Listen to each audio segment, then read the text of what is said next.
Ici, le titre de l'ouvrage de ce coaching, c'est Culture d'embauche. Culture d'embauche. Culture d'embauche. Introduction. Chaque entreprise qui existe a sa culture qu'elle doit enseigner à ses travailleurs qui travaillent pour elle. Chaque entreprise a une culture d'embauche qu'elle utilise pour embaucher des travailleurs qui vont exécuter les activités de l'entreprise. Une entreprise a besoin de travailleurs qui disposent de différentes compétences pour exécuter les activités de l'entreprise dans le souci de produire les produits de l'entreprise pour répondre aux demandes des clients de l'entreprise en question. Grâce à la justice d'un État, d'un pays, on a la culture générale d'embauche que les entreprises qui existent sur l'ensemble du territoire utilisent pour concevoir leur culture d'embauche qui a pour but de conduire le processus d'embauche des travailleurs de l'entreprise. Chaque chercheur d'emploi doit chercher à connaître les cultures d'embauche plutôt des entreprises qui résident dans leur localité de résidence. Et le chef d'entreprise doit chercher à connaître la culture générale d'embauche du pays où son entreprise réside pour établir une culture d'embauche pour gérer le processus d'embauche de ses travailleurs de son entreprise. Donc, il faudrait que chaque chercheur d'emploi essaie de connaître les cultures des entreprises qui résident dans sa localité pour pouvoir savoir comment faire pour chercher son emploi, pour trouver son emploi. Donc, un entrepreneur aussi doit connaître la culture générale d'embauche des travailleurs d'un pays ou d'un territoire où son entreprise réside. Donc, c'est pas que si vous êtes togolais et vous avez créé votre entreprise au Bénin que vous allez forcément continuer à appliquer les lois qui régissent le monde d'entreprise de son pays Togo. Non, c'est les lois qui régissent le monde d'entreprise du pays Bénin que vous allez chercher à connaître et à appliquer à votre entreprise. Donc, c'est la localité, les réalités de la localité qu'on cherche et connaître leur culture générale d'embauche de l'entreprise. Donc, aller vers la justice pour pouvoir se renseigner comment donc pouvoir concevoir une culture d'embauche de qualité de son entreprise pour pouvoir trouver des travailleurs qui vont produire les produits de l'entreprise que l'être humain veut créer. 1. La culture de l'entreprise. La culture de l'entreprise. Une entreprise a toujours une culture qui fait l'essence de l'entreprise, c'est-à-dire la raison d'être de l'entreprise. On établit toujours une culture d'entreprise pour mener la mission de l'entreprise chaque jour que Dieu fait. Il y a plusieurs éléments qu'un entrepreneur va utiliser pour concevoir sa culture d'entreprise. La culture de l'entreprise est la philosophie de l'entrepreneur pour la création, que l'entrepreneur a conçu pour la création de l'entreprise. Donc, la culture de l'entreprise est la philosophie de l'entreprise ou de l'entrepreneur. Les éléments pour la conception de la culture de l'entreprise sont la vente des produits de l'entreprise, technique d'exécution des activités par les travailleurs de l'entreprise, les critères d'embauche des travailleurs de l'entreprise, etc. Exemple de culture. L'entreprise de Harry Ford avait pour la culture qui était la vente des produits de l'entreprise Ford aux employés de l'entreprise Ford. C'est-à-dire les travailleurs de l'entreprise Ford étaient les premiers clients de l'entreprise Ford. Lorsque les travailleurs de l'entreprise Ford utilisaient les produits de l'entreprise Ford, ils donnaient la confiance aux gens de l'environnement de l'entreprise de payer les produits de l'entreprise Ford. Le but de l'entreprise Ford était de produire en grande quantité des produits et de les vendre en grande quantité. Les produits pour avoir un bon chiffre d'affaires à la fin de chaque jour que Dieu fait.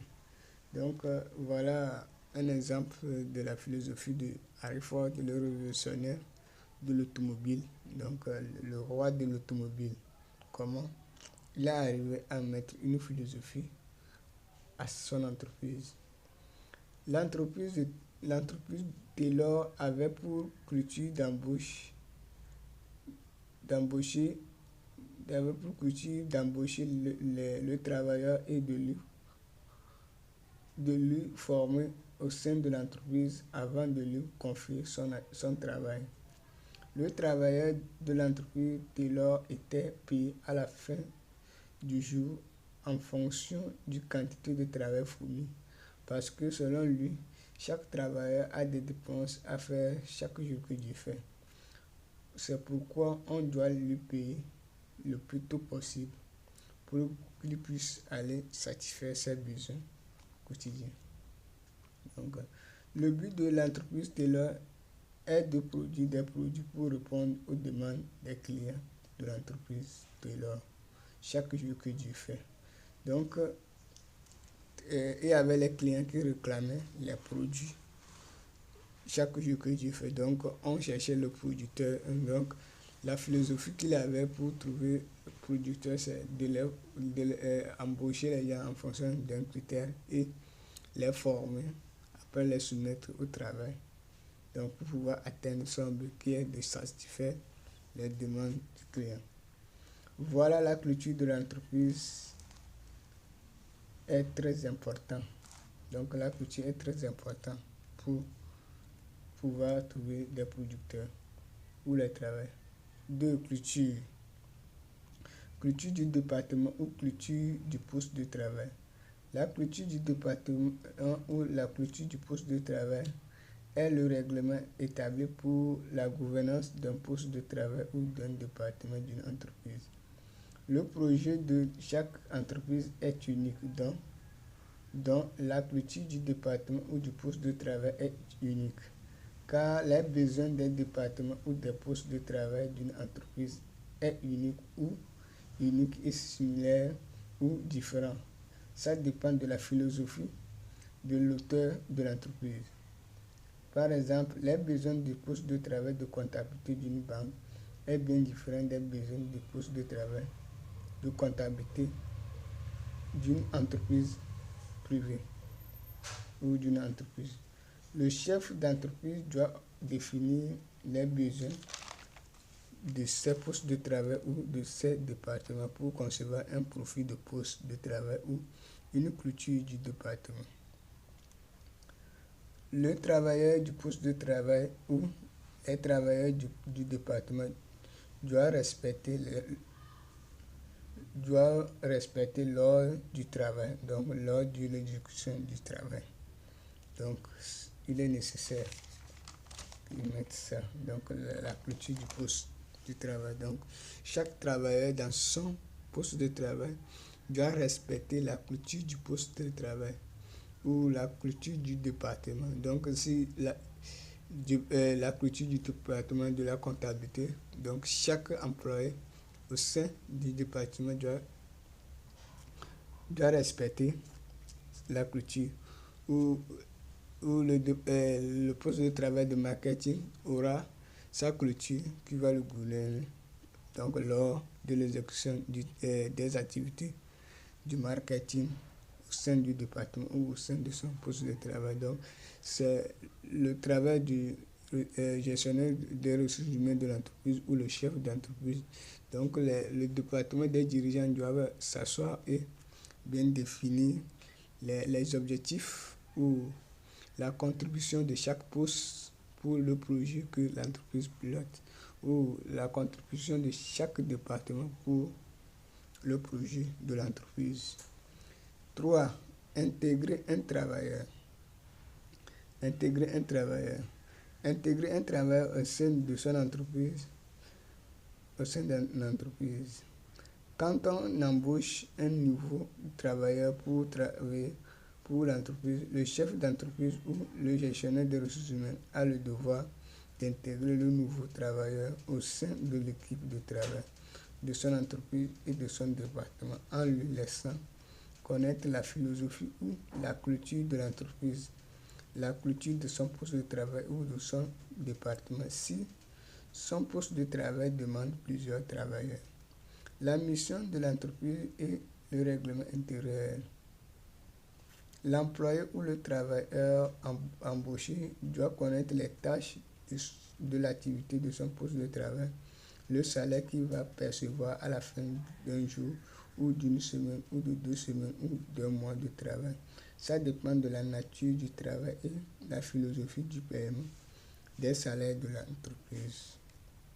Par exemple, les travailleurs de l'État sont payés à la fin du mois, alors que les travailleurs des industries ou des usines sont payés à la fin d'une semaine ou à la fin de 2 semaines ou à la fin d'un mois. Chaque entreprise qui existe a besoin des travailleurs compétents et qui comprennent le projet de l'entreprise pour produire les produits de l'entreprise dans le souci de répondre aux demandes de ses clients qui consomment ces produits chaque jour que Dieu fait. Donc, le département du secrétariat d'une entreprise doit recevoir des dossiers des chercheurs d'emploi de la localité pour l'étude des dossiers dans le souci de trouver des travailleurs capables de mener la mission de l'entreprise chaque jour que Dieu fait. Il n'est pas du tout facile de trouver des travailleurs compétents qui comprennent le projet de l'entreprise pour mener la mission de l'entreprise. Donc, chaque entreprise doit mettre en place une stratégie qui va permettre à l'entreprise d'embaucher les travailleurs qui sont capables de mener la mission de l'entreprise chaque jour que Dieu fait. Le recruteur doit connaître les types de contrats qui existent dans le monde du travail. On a presque 2 types de contrats, à savoir le contrat à durée déterminée entre parenthèses C. D. D. et le contrat à durée indéterminée entre parenthèses C. D. I. Après l'embauche du travailleur, le recruteur doit donner une fiche d'embauche mentionnant le nom du travailleur, le poste du travailleur au sein de l'entreprise, son salaire, le type de contrat qu'il a signé, la date d'embauche, etc. Donc, tout cela, donc, fiche-là montre les renseignements par rapport à ce qu'il fait dans l'entreprise. Donc, pour être un moyen de témoin lorsqu'il y aura un problème entre le recruteur et l'employé. Donc, c'est ça qui va justifier, qui va permettre à chacun de justifier sa position par rapport au problème qui est face. Donc, il est nécessaire à chacun de chaque entrepreneur et chaque chercheur d'emploi de chercher à connaître la culture de son entreprise, l'entreprise qu'il travaille. Donc, c'est une obligation pour un entrepreneur de mettre une philosophie pour son entreprise, donc pour éviter les problèmes envers son employé et envers l'État.